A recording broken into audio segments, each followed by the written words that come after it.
On the corner of North Avenue and Pulaski Road, on Chicago's west side, stands a 98-year-old classical revival building that once housed the Pioneer Trust and Savings Bank. The building has sat vacant for nearly a decade, boarded up, plastered with concert posters and political signs, and enigmatically tagged TDMK in giant green letters.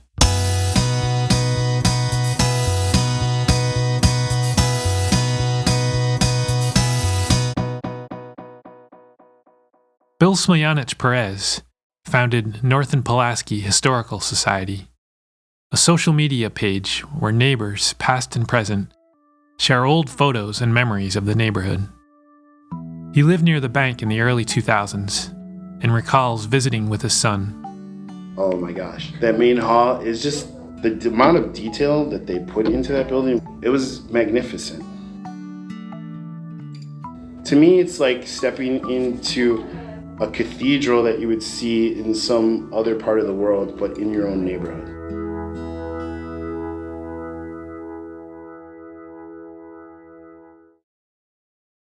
In April 2012, Smiljanić-Pérez and other neighbors and preservationists testified in front of the city's Landmarks Commission in hopes of recognizing Pioneer Bank as a city landmark.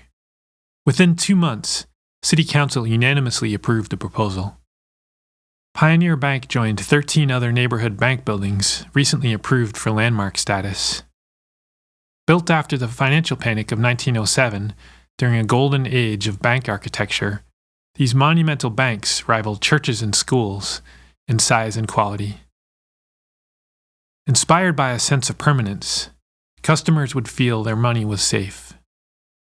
But within months of the landmarking, the owners asked all tenants to leave and shut the utilities down. With no one watching over the building, scrappers stole virtually everything of value, including the brass railings and check tables. I walked in the bank, the black leather bag, tucked up beneath my arm. If you knew I lost my job, or gambled what we saved and lost, would you understand all of my fears?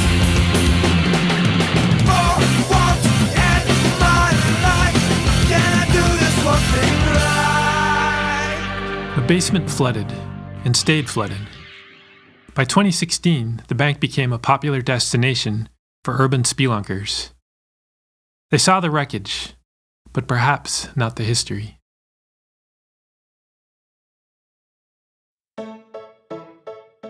Designed by New York architect Carl Witztham and directed by local business leaders, the bank opened its doors on October 17, 1925.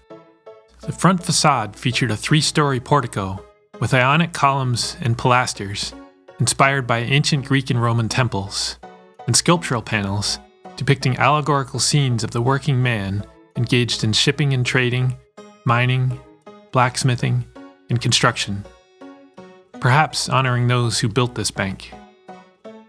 The bank would serve as a community anchor and hub, financing many local businesses and inspiring them to adopt the Pioneer name. During the Great Depression, nearly half of Chicago banks folded, but Pioneer survived, helping to stabilize the local economy not just through the 1930s, but for decades to come. Near the end of the century, Banco Popular and then First Midwest absorbed the bank. Banco Popular moved headquarters to Rosemont and set up a branch in a smaller, modern building across the street, as the rise of ATMs and e-commerce led to overall downsizing from about 400 to 15 staff. Pete Schmugi is the local Chamber of Commerce director. I mean, most banks now are smaller than there is no more gigantic banks anywhere. Josie Pacheco, a manager at Banco Popular and First Midwest, identified a shrinking demographic that does still visit brick-and-mortar banks.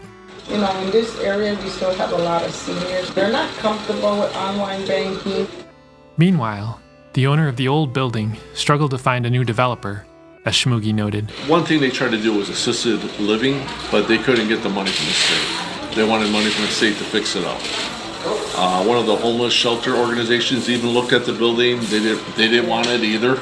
Pacheco noticed problems with basement flooding before the bank moved out in 2008. Shmugi, one of the last tenants remaining in 2012, believed this caused the owner to eventually close the building. But Shmugi said the city and the building owner disputed the source of flooding. They've gone back and forth with whose water is it. Even when the place is completely shut down, the water was still coming in the building. It has to be coming from the street. Yeah. It has to, because the building, they turned off all the water, all the power. Smiljanić-Pérez also noticed the building's lapse in maintenance and security, which persisted even after scavenging began. And wherever they were able to get in, you could see with your own eyes it was still open. People were neglecting it. Ward Miller, head of Preservation Chicago, believes the landmark designation protected at least the exterior of the bank. But he expressed frustration with the interior damage. It's unfortunate the bank building wasn't better secured. It's terrible that these designations are now welcomed and honored, because these structures are just remarkable, and they're great assets and cornerstones of their communities. The building's owner, Mega Realty, could not be reached for comment, and the building's manager, Mega Properties, has not yet responded to a request for interview.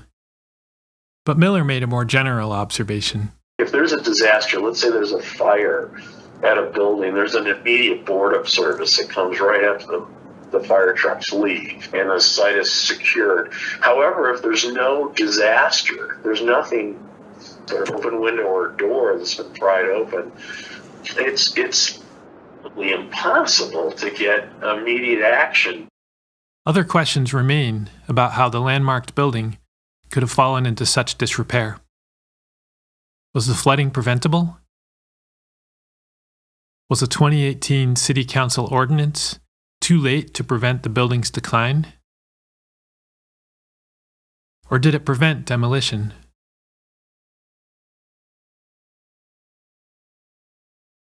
Will recent changes in the county's vacancy tax relief policy incentivize owners to find new tenants more quickly?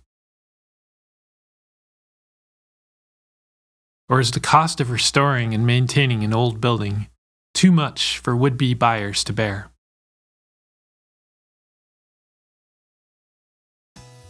The city may have a new answer to these questions.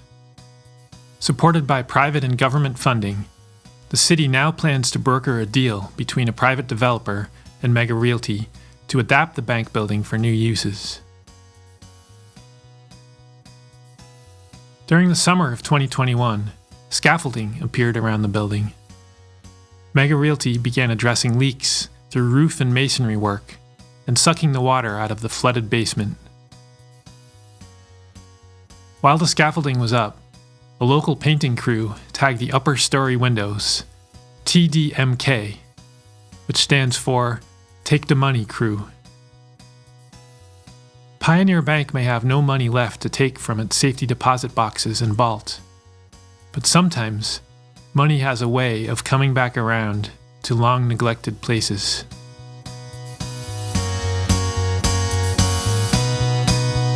I know sometimes you know